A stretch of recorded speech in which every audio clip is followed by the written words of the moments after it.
উড়ি বাবারি কি ঠান্ডা রে। উড়ি বাবারি। Good morning everyone. এসে গেছি আমরা আবার। স্কুলে যাচ্ছে টিন। আজকে ওর এক্সাম আছে। আজকে ফ্রাইডে 19 জানুয়ারি। এখন বাজে প্রায় 6:45। দেখে বুঝতেই পারছেন যে আকাশ খুবই মেঘলা, অন্ধকার অন্ধকার এখনও আছে, ভালো করে আলো ফোটেনি। আমরা এগিয়ে চলেছি স্কুলের দিকে। এখন যাই, ওকে বাসে তুলতে যাচ্ছি এখন, তারপর কথা হবে। বাজে প্রায় 7:05। আমরা পিক আপ স্পটে পৌঁছে গেছি। বাস এখন এসে পৌঁছেনি কারণ কি এখনও টাইম হয়নি। তো আমরা এখন ওয়েট করছি পিক আপ স্পটে। দীপ্তাংশু ও দাদু এসছে, দাদুর সঙ্গে একটু কথাবার্তা বলছে, মজা করে নিচ্ছে একটু স্কুলে যাওয়ার আগে। এই যে দুজন টুপি পরে দাঁড়িয়ে আছে। প্রচণ্ড ঠান্ডা পড়েছে সকাল সকাল। আজকে তাও একটু কম, গতকাল রাত্রিরে বৃষ্টি হয়েছে, তারপর আজকে একটু কম আছে ঠান্ডা। Welcome back everyone. দীপ্তাংশুকে স্কুল থেকে পিক আপ করে নিয়েছি। Almost 45 minutes late. যাই হোক, খুব একটা প্রবলেম হয়নি। ওদের ওয়েটিং এরিয়াতে টিচারদের সঙ্গেও বসেছিল। যথারীতি টিফিন খাইনি স্কুলে, এখন বসে বসে টিফিনটা খাচ্ছে। আমরা এখন বাড়ির পথে রওনা দিয়ে দিয়েছি। এখন বাজে প্রায় 12:50। তো যাই, দেখি কতক্ষণে বাড়ি পৌঁছতে পারি। মনে হচ্ছে আজকে আর একটু বেশি টাইম লাগবে দ্যান নর্মাল। একটু জ্যাম আছে দেখছি এই দুপুরের দিকটাতে। সো লেটস সি কীরকম হয়, কতক্ষণে বাড়ি পৌঁছতে পারি, তারপর আবার পরে কথা হবে।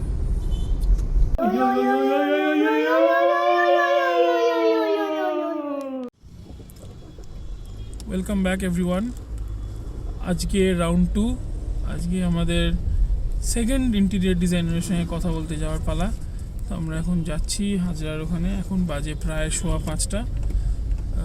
তো সকালবেলা তো একটা কন্ডক কেলেঙ্কারি হয়েছেই, ভুলে গেছিলাম ফ্রাইডেতে তাড়াতাড়ি ছুটি হওয়ার ব্যাপারটা।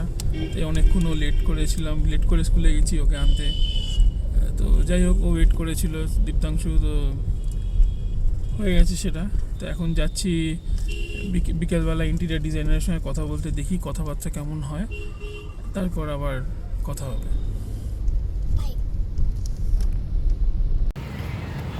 ইন্টেরিয়র ডিজাইনারের সাথে তো কথা হয়ে গেল।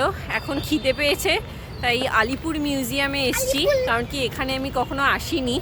তো আগের বার আমি আর দীপ্তাংশু এসেছিলাম, তখন আমি প্রমিস করেছিলাম নেক্সট টাইম শর্মিলাকে নিয়ে আসবো। আজ সেই প্রমিস রাখার দিন। দেখা যাক এখনও খোলা আছে কিনা। হ্যাঁ, খোলা আছে, 8টা অবধি খোলা থাকে। তো লেটস সি। এখন বাজে প্রায় 7:30। তো আশা করছি গিয়ে ভালো করে এনজয় করতে পারবো আমরা সবাই মিলে।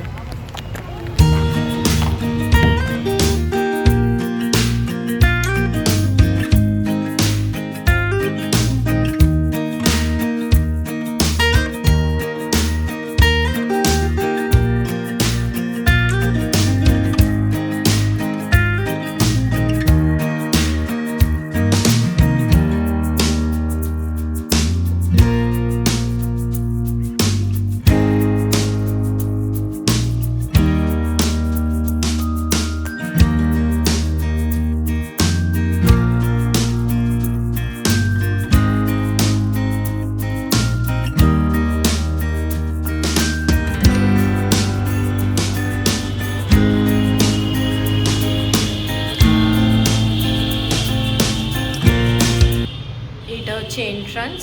এই সিঁড়ি দিয়ে উঠে গেলে পরে এই সব পুরনো ফটোগ্রাফসগুলো সব দেখতে পারবেন, যে কিরকম পুরনো দিনের কলকাতা ছিল।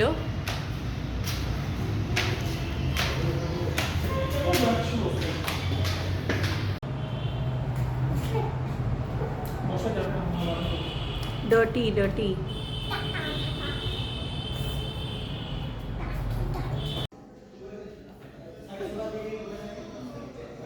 আমরা এখন আলিপুর মিউজিয়ামের ভেতরেই বসে রয়েছি।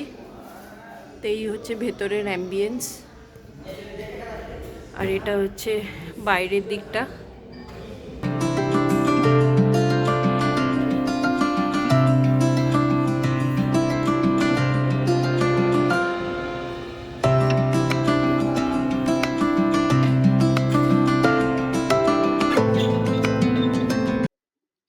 তো আলিপুর মিউজিয়ামে এটা ওদের নিজস্ব টিভিতে দেখাচ্ছে যে কিরকম রেনোভেশনের আগে দেখতে ছিল। তো এটা একটা খুব ভালো রেফারেন্স যে আগে কিরকম দেখতে ছিল আর এখন কিরকম দেখতে লাগছে।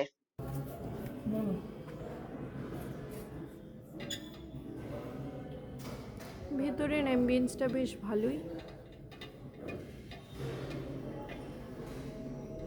এই হচ্ছে সিটিং অ্যারেঞ্জমেন্ট।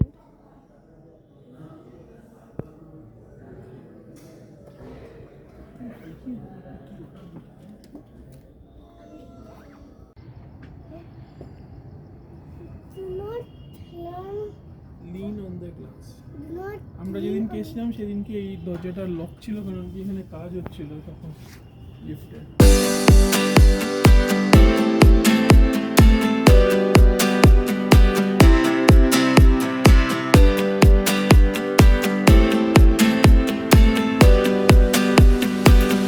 এই গানটা কারার ওই লৌহ কপাট গানটা এখানে পুরোটাই লেখা আছে। শুধু কোরাসটা।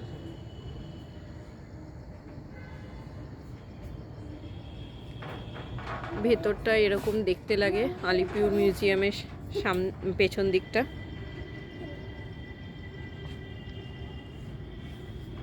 আর এই হচ্ছে সিটিং এরিয়া। অ্যাম্বিয়েন্সটা বেশ ভালোই।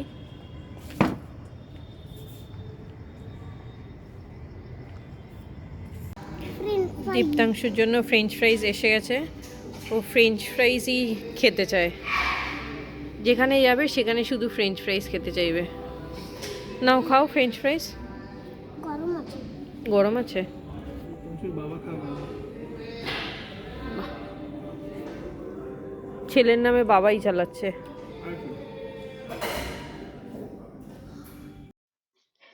আজকে যে আলিপুর মিউজিয়াম কাম ক্যাফেতে বসে আছি, এটা রেস্টুরেন্টের মতন ফিলিং দিচ্ছে, বাট এই পিকচার্স গুলো দেখলে পরে মনে হবে কত পেন এটার মধ্যে লুকিয়ে আছে এবং কত এমিনেন্ট পার্সোনালিটিস এর স্যাক্রিফাইস জড়িয়ে আছে আমাদের ফ্রিডম পাইয়ে দেওয়ার জন্য।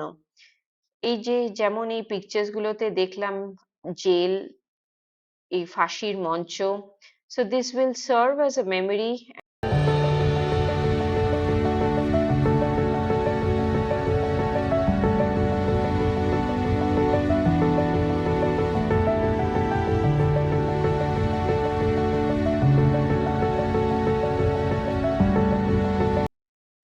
আমাদের খাবার আসতে বেশ সময় লাগাচ্ছিল, তাই জন্য দীপ্তাংশুর প্লেট থেকে ফ্রেঞ্চ ফ্রাইজ আমরা খেতেই শুরু করে দিয়েছি। আর হাফ প্লেট ফ্রেঞ্চ ফ্রাইজ আমি আর নীলোৎপল খেয়ে শেষ করে দিয়েছি। তো যাই হোক, দীপ্তাংশু ফ্রেঞ্চ ফ্রাইজ খাওয়াটা বেশ এনজয় করছিল। আমি অর্ডার করেছি grilled fish with lemon butter, আর নীলোৎপল অর্ডার করেছে বেকড ফিশ। দেখি এখন খেয়ে কিরকম লাগে।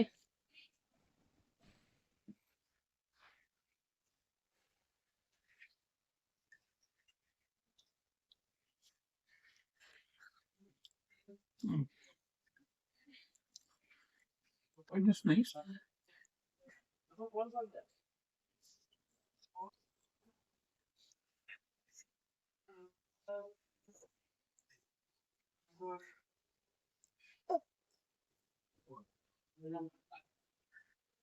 It is nice. আগের বার আমি এসেছিলাম যখন এটাই অর্ডার করেছিলাম। It's equally nice, same as last time.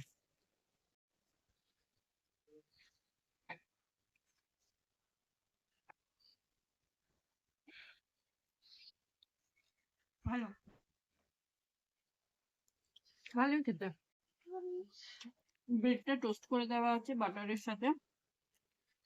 ওটা গার্লিক না? না না, এমনি বাটার।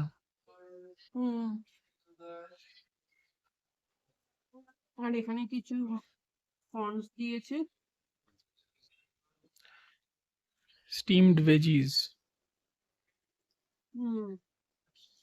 ব্রকলি আছে, পিস আছে, এটা হচ্ছে বেবি কর্ন। এটা কি বুঝতে পারছি না। Zucchini, zucchini. আচ্ছা জুকিনি, এটা হচ্ছে গ্রিন জুকিনি, এটা ইয়েলো জুকিনি। আর এটা হচ্ছে কর্ন।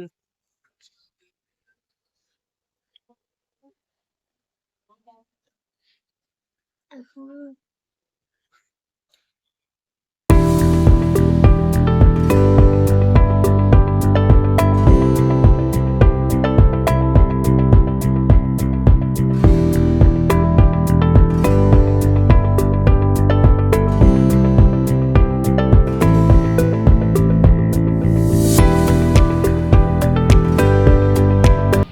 আমাদের খাওয়া হয়ে গেছে। বিল হয়েছে 725। একটা বেকড ফিশ নিয়েছিলাম যেটা পড়েছে 260, একটা ফ্রেঞ্চ ফ্রাইজ নিয়েছিলাম যেটা পড়েছে 180, আর একটা গ্রিলড ফিশ নিয়েছিলাম যেটা পড়েছে 250। তো সব ট্যাক্স ফ্যাক্স মিলিয়ে 725। আর এখানে কিছু পুরনো ফটোগ্রাফস আছে। গ্র্যান্ড হোটেলের সামনে দোতলা বাস, চৌরঙ্গি, কলকাতা, 1940 সালের কলকাতা।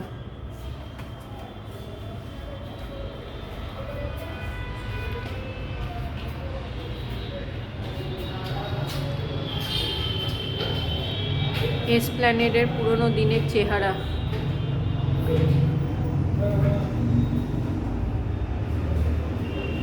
আদিগঙ্গা, কালীঘাট, কলকাতা, 1940 সংগ্রহ, পুরনো কলকাতা চালচিত্র।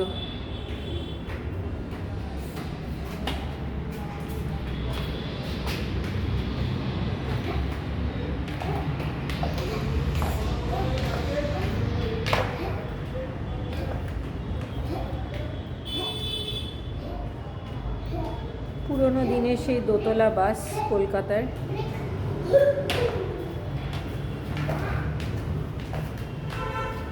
আর এটা হচ্ছে চৌরঙ্গি থেকে এসপ্ল্যানেড এবং রাজভবন, কলকাতা, 1865 সালে। এখন রাত্রি বাজে 8:30। টিকিট কাউন্টার আর বন্ধ হয়ে গেছে, আর খোলা নেই, তো তাই জন্য ভেতরে যেতে পারলাম না। এই যে এখন বন্ধ হয়ে যাচ্ছে, এখন বন্ধ করে দেবে। তো আমরাই লাস্ট ব্যাচ ছিলাম, তো আমাদের খাবারের অর্ডারটা নিয়ে তারপর ওদের ক্লোজ হয়ে গেছে। ভালোই লাগলো এখানে। আমি এই প্রথমবার আসছি আলিপুর মিউজিয়ামেতে। এই যে আলিপুর জেল যেখানে কটকটা, কত সিনেমায় আমরা দেখেছি, কত ওই দেশাত্মবোধক সিনেমা, তারপর দেশাত্মবোধক সিরিয়াল, যাই হোক যেখানে যে কোনো দেশাত্মবোধক কন্টেন্টে ফ্রিডম ফাইটারদের সম্বন্ধে যখনই কথা বলা হয় বা নকশাল বাড়ি নিয়ে যখন কথা বলা হয়, এই আলিপুর জেলের এই কটক দরজা আমরা অনেকবার দেখেছি। কিন্তু এখন যেন এটা মিউজিয়াম হয়ে যাওয়ার পর একটা কেউ শান্ত পরিবেশ হয়ে গেছে এটা। কিন্তু ভাবলেই মাঝে মাঝে গায়ে কাঁটা দেয় যে এটার মধ্যে এত ইতিহাস লুকিয়ে আছে, দরজায় দেয়ালে দেয়ালে ইতিহাস আছে, ইটে ইটে ইতিহাস আছে। এবং এখানে কত মহান ব্যক্তিরা এখানে থেকে গেছেন আমাদের দেশকে স্বাধীন করার জন্য, সেটা ভাবলেই মাঝে মাঝে গায়ে কাঁটা দেয়। সেটাই আর কি, এখন এটা একটা অন্য অন্য অ্যাম্বিয়েন্স হয়ে গেছে, বাট তখন এই অন্য কিছু এই জায়গাটা পুরোটাই খুব থমথমে পরিবেশ করে থাকতো।